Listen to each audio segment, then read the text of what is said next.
Good morning class, how are you all? Hope you all are doing great. So हम coming to the last paragraph with Urdu translation. अब क्या हुआ कि उनको एक जगह मिल गई जहाँ उन्हें थोड़ा सा रास्ता नज़र आया कि यहाँ वो महफूज हैं। तो वो वहाँ उन्होंने देखा कि एक औरत चीखते अंदाज में रो रही थी। उन्होंने ग्राहम को सिसकियाँ बढ़ते हुए सुना। ग्राहम भी बहुत अफसुर्दा था, वो भी रो रहा था। सब पर एक सुर चमक छाई हुई थी।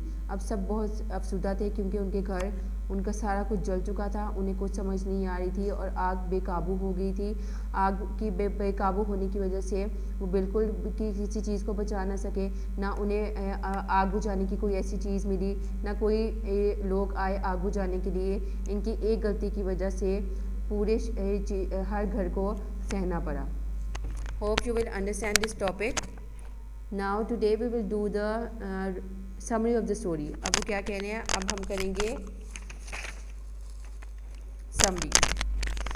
अब वो बता रहे हैं ओवरऑल कि इस स्टोरी में एक्चुअली क्या था और ओवरऑल समरी कर रहे हैं। होप आपको समझ आ गई होगी कि उन्होंने क्या इस चैप्टर में समझाया है और क्या किया। Now coming to the story, summary of the story. 3 friends Wallace, Graham and Harry are spending their holidays in tents in Australia.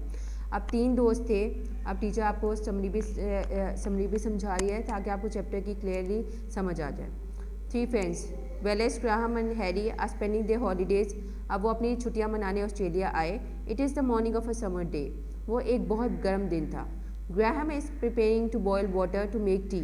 Graham जो है पानी बॉयल कर रहा था चाय बनाने के लिए चूल्हे पर, विच यूजेज एन इनफ्लेबल लिक्विड मेथड। अब उन्होंने क्या किया, अब उन्होंने एक लिक्विड मेथड जो था वो यूज़ किया। By mistake the bottle of the method is overturn.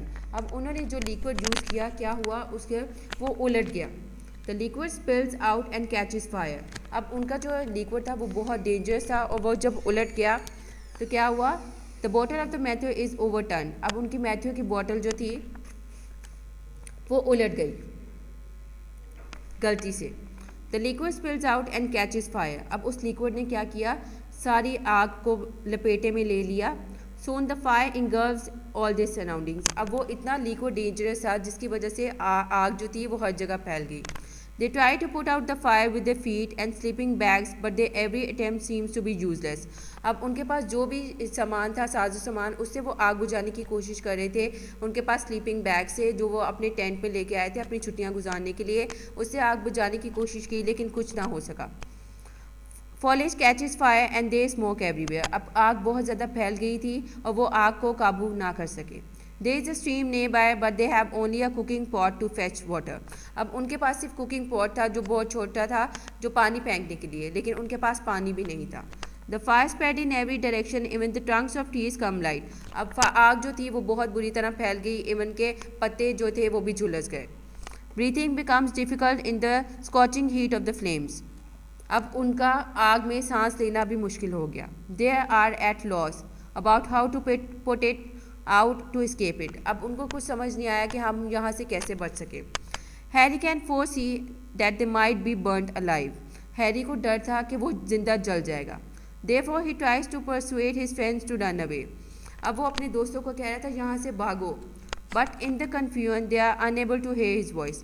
अब वहाँ पे इतनी अफरा तफरी थी कि उनको कुछ समझ नहीं आया कि हैरी क्या कहना चाहता है।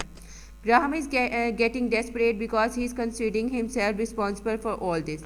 अब ग्राहम को जो था वो गुस्से में था और उसको लग रहा था ये रिस्पॉन्सिबल है, ये सब आग मेरी वजह से लगी है। इन द लॉन्ग रन दे है Harry's call and all of them run like escape prisoner. अब उनको लगा हैरी की कॉल आई है, मतलब कि हैरी उनको बुला रहा है, जिसकी वजह से वो वहाँ से डर के भाग गए। They are so much encircled by fire that they can not find a way get out. अब उनके हर जगह आग थी, उनको कुछ समझ नहीं आ रहा था वो यहाँ से कैसे बाहर निकले और उन्हें वहाँ का कोई रास्ता भी नहीं पता था। Harry ushers them to track which lets them a partially constructed house. अब हैरी को एक घर नज़र आया। They can hear the sirens of the approaching fire engines and people running away from it. अब हैरी को एक जगह नज़र आई, एक घर नज़र आया जिस पे उसने देखा कि फायर ब्रिगेडर जो है वो आग बुझाने के लिए आगे है और वो उनके पास चला गया। Okay class, we have done with the summary of the lesson. Hope you understand the chapter. So in the next class we will do the question answer. See you in the next class. Take care. Allah Hafiz.